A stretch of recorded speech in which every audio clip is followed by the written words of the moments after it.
Today, we're undertaking a deep dive into an ancient text that doesn't politely request your attention. No, it really doesn't. It issues a challenge Yeah. to the entire world. Our source is from Isaiah 41.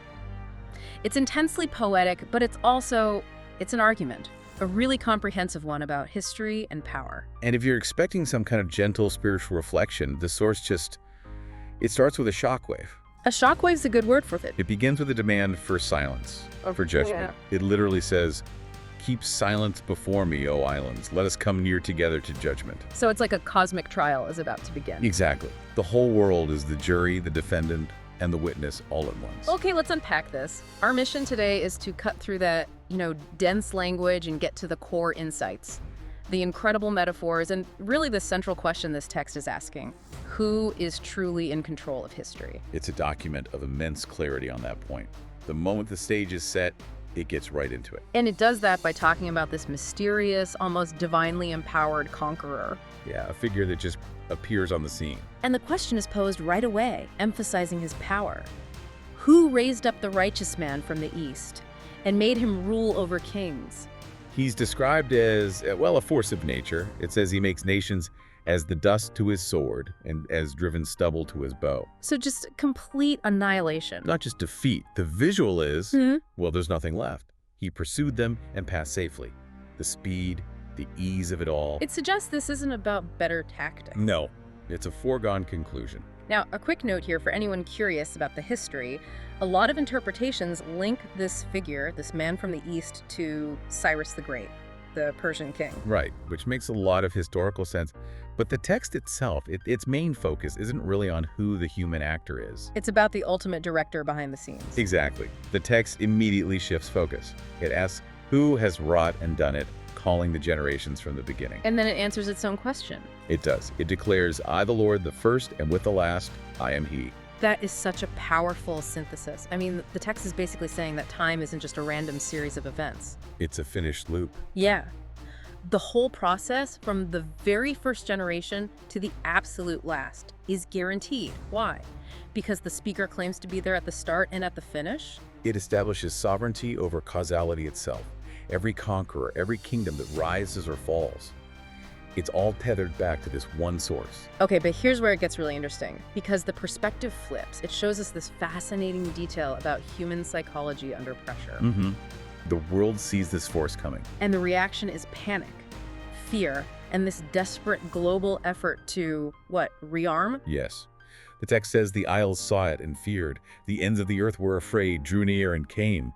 And that fear immediately drives cooperation. It's so practical. The text paints this incredibly vivid scene of an ancient arms race. It does. They helped everyone his neighbor, and everyone said to his brother, "Be of good courage." They're trying to psych themselves up. And the details are so precise. It's like a global crisis meeting about the supply chain. The carpenter encouraged the goldsmith, smoothing metal with a hammer, fastening it with nails. And that one specific phrase, "It is ready for the soldering," that tells you they're rushing. They're fusing their weapons together, trying to create durability in the face of something they know is inevitable. They're trying to build a defense against something they sense is divinely directed. And just to hammer the point home, this control isn't just from the east. The text brings up another figure. From the north. Right. "I have raised up one from the north, and he shall come." And this figure is just as devastating, coming upon princes as upon mortar, and as the potter treads clay. So for you, the learner, the implication here is that even the most feared global threats, from east or north, are just pieces on a larger board. It removes the randomness. The source of the power might look different, but the hand moving the pieces is the same. History isn't arbitrary. It's an orchestrated plan. So we've had the thunder and lightning on the global stage, but all of that huge geopolitical context, it then serves a very specific purpose. It all funnels down. Yeah, it zeroes in on this one highly intimate address to a chosen servant. The shift is so abrupt. You go from the noise of nations preparing for war to this quiet reassurance for one singular people. The focus lands right on Israel, or Jacob. And their status is made very clear. You, Israel, are my servant, Jacob whom I have chosen, the seed of Abraham, my friend. That lineage is so critical. It roots the whole relationship in a pre-existing covenant. in friendship. And that idea of divine election is right there. It says, Israel was taken from the ends of the earth and chosen with this commitment, I have chosen you and not cast you away. And that declaration of choice immediately leads into the core promise of empowerment. It's designed to counter the exact fear that we just saw gripping the rest of the world. The command is simple. Stop being afraid. Fear you not, for I am with you. Be not dismayed, for I am your God. I will strengthen you. Yes, I will help you. Yes, I will uphold you with the right hand of my righteousness. The right hand of my righteousness. That metaphor is so dense, it seems to suggest two things at once. I think so. First, undeniable power. The right hand is always a symbol of might. But also justified power, righteousness. So it's not just brute force, it's a defense rooted in, what, moral authority? That's a good way to put it. Hey. And because that defense is justified, the effect on their opposition is total. Those incensed against you, which I take to mean furious, actively plotting against you. They shall be ashamed and confounded. They'll be as if they never even existed. The text says those who contend with the servant shall perish. You'll look for them and you won't find them. That's a profound statement of victory, but it does raise a question. Is this promise of, total eradication meant to be literal destruction for every single opponent? Well, I think the context of the whole chapter helps there.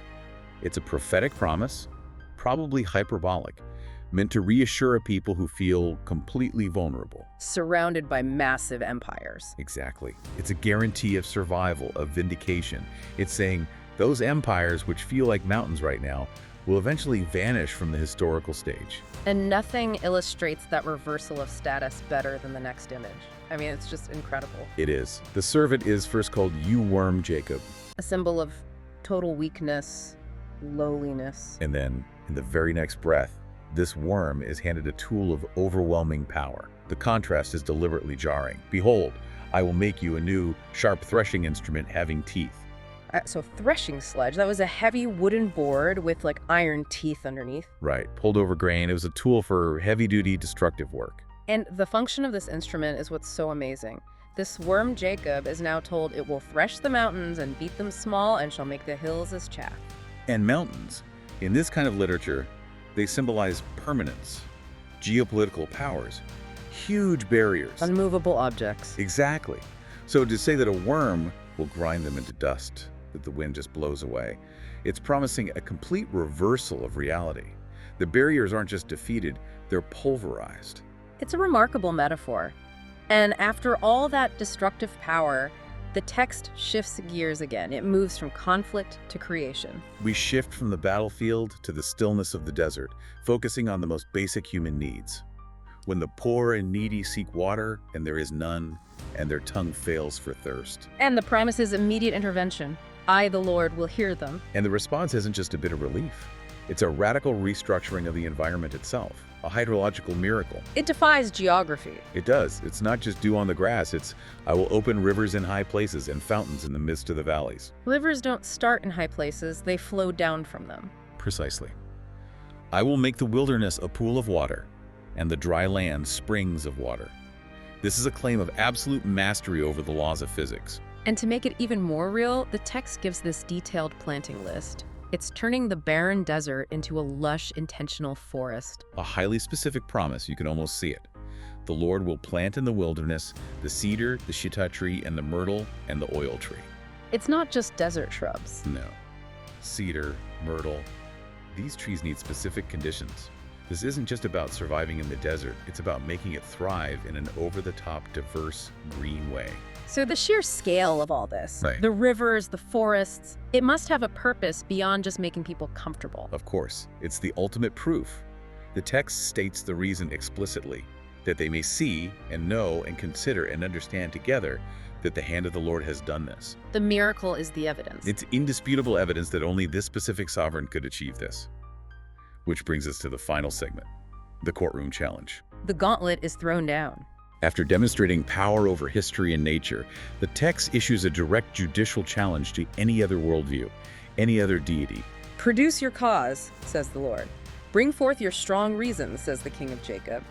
It's a public demand for evidence. And the standard of proof is absolute. It is total, infallible foreknowledge. You have to be able to show the former things, what they be, or declare us things to come. This is such a critical point. The ultimate test of divinity is the ability to perfectly declare the future. The challenge is, show the things that are to come hereafter, that we may know that you are God's. So controlling the future is the one non-negotiable metric. If you can't do it, your authority is void. And the judgment for failing that test is, well, it's brutal. Yeah. Behold, you are of nothing, and your work of naught. And abomination is he that chooses you. A total pronouncement of vanity. Lack of substance. The test reveals not just a lack of power, but a lack of counsel. The text says, I beheld, and there was no man, even among them. No counselor that when I asked of them could answer a word. Think about that. In a world full of priests and oracles and seers. When the ultimate question is asked, what is the future? There is just this complete, deafening silence. They have no blueprint, no counsel. And the final verdict just wraps the whole argument up. With absolute certainty. Behold, they are all vanity. Their works are nothing. Their molten images are wind and confusion. Failure to predict the future equals total lack of substance. Just wind and confusion. So let's bring this back to you, the listener. We started with a global challenge. We ended with this verdict based on prophecy. We saw the servant upheld by the right hand of righteousness, empowered to turn mountains to dust, promised these impossible transformations. What does it all mean? I think the relevance is in the unified worldview it presents.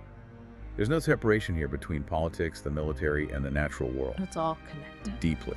The conquerors from the east and the north, the rivers and high places, they're all linked directly to a single, consistent, divine purpose. So this text isn't just offering a history. It's claiming to provide a finished blueprint for history.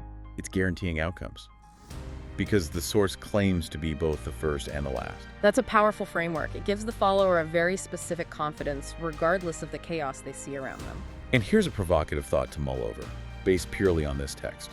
The entire claim of divine authority and legitimacy hinges on one single metric: the ability to perfectly declare the things that are to come hereafter. Infallible foresight. Yes.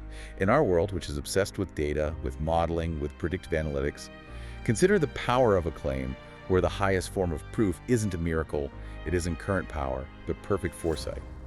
If you had to apply that test today, what kind of authority, ancient or modern, could actually stand up to that challenge?